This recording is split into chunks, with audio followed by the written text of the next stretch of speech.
ఇంకొక సహవాసము యొక్క ఉపదేశం వింటూ బలపడటము, చివరికి ఆ సహవాసాలకు వెళ్ళిపోవటము జరుగుతుంది. ఈ విషయంలో ఖచ్చితంగా దైవజనుడు ఖండించాలి దాన్ని. నీ కడుపును పుట్టిన పిల్లగాడో పిల్లో పాడు పని చేస్తే ఇంటికి నుంచే దన్నుకుంటా తీసుకోవచ్చుగా. మరి నీ కడుపును పుట్టిన పిల్లగాడో ఏదైనా పొరపాటు చేస్తే వయసు తారతమ్యం ఏం చూడవు, అక్కడి నుంచే దన్నుకుంటా తీసుకొస్తాం. వాడిని కానీ ఆమెను కానీ ఎక్కడ బజార్లో నిలబెట్టారో ఆ నుంచే తన్నుకుంటూ ఇంటికి తెస్తాం, ఇంట్లోకి తీసుకొచ్చి కూడా కోటింగ్ చేస్తాం. ఎందుకని? కడుపును పుట్టిన బిడ్డలు. మరి వీళ్ళకంటే గొప్పోళ్ళు కదా దైవజనుడికి అప్పచెప్పినటువంటి సంఘ బిడ్డలు.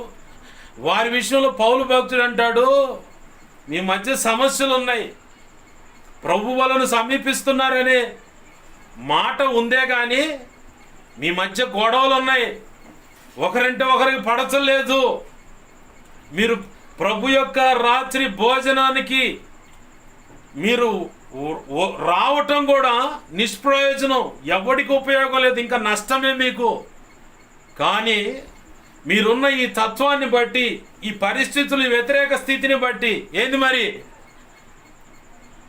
బెత్తం తీసుకొని రమ్మంటారా, మామూలుగా రమ్మంటారా, సరి చేసుకుంటారా లేదని పౌలు భక్తుడు పత్రికల్లో ఒక చోట మాట అంటున్నాడు.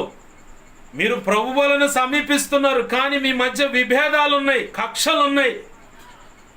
అలా కక్షలు విభేదాలు కలిగిన వారు ప్రభు వలలో సమీపించటం వల్ల మీకు నిష్ప్రయోజనం, ఇంకా శిక్ష వచ్చి పడుతుంది మీకు.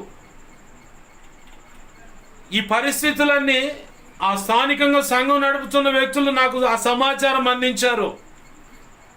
సరే, వాళ్ళంటే గద్దించలేకపోతున్నారు, సంఘ నాయకుడిగా నేనున్నాను కాబట్టి ఏంది మరి నేను రావాలనుకుంటున్నా, మిమ్మల్ని సరిచేయాలనుకుంటున్నా.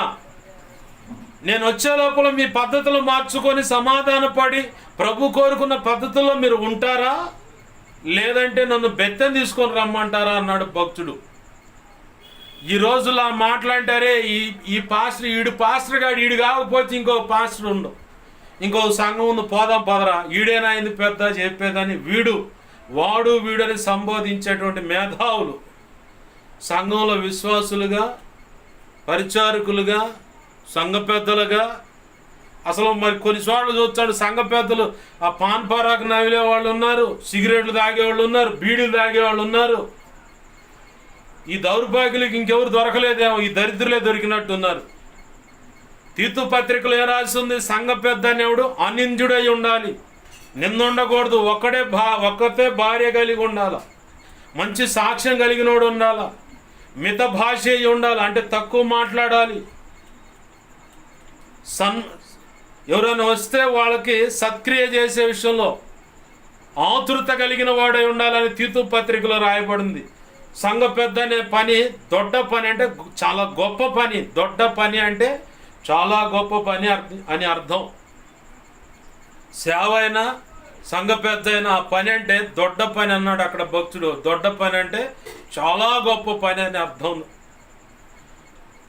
మరి అంత గొప్ప పని తీసుకెళ్ళి ఆ దరిద్రులకు అప్పచెప్పారు. ఇవాళ సంఘాలు, కొన్ని సంఘాలు చూస్తున్న వాళ్ళు చూస్తే బాగా పిటికలు బిర్రుగా బిగించాల్సి వస్తుంది, పళ్ళు పొట్ట కొరకుతా ఉన్నది, ఏం చేయలేకపోతున్నా.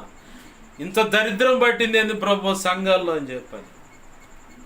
దైవజనుడు అయిన నువ్వు సంఘంలో విభేదాలుంటే ఖచ్చితంగా దాన్ని ఖండించాలా. అలా ఖండించిన పక్షంలో ఆ సంఘం ఎదుగుదల ఉండదు. ఇక నువ్వు ఈ కులాల మధ్య కొట్టుకున్న వాళ్ళు మా కులం అని ఎర్రయ్యేవాడు వాడు ఆడే ఉంటాడు. ఆడగూతురైనా మగోడైనా సరే, యవనస్తుల్లో మగోళ్ళ, యవన పురుషులైనా యవన స్త్రీలైనా సరే, మా కులం అనుకుంటే వాడిని ఆడే పెడతాడు. ఇక రానీడు పరలోకానికి కూడా రాడు, పరలోకానికి కూడా రాడు. నేను గ్యారెంటీ ఇస్తా, స్టాంప్ పేపర్ తెచ్చుకో, సంతకం కూడా చేస్తా నేను. పరలోకానికి కూడా రావు నువ్వు. మా కులం అనే గజ్జి నీకు పట్టిందంటే ఆ దరిద్రం వదిలేదాకా మంచంలో పెట్టాను నీ పులుసంతా తీసి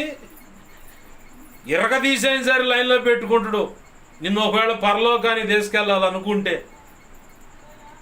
పరలోకానికి తీసుకెళ్ళాలని ఆ ఆలోచన కనుక లేదనుకో, అట్లానే కుషికించుకొని ఆడే చచ్చేలా చేస్తాడు. చివరికి నువ్వు నిత్య నరకమే.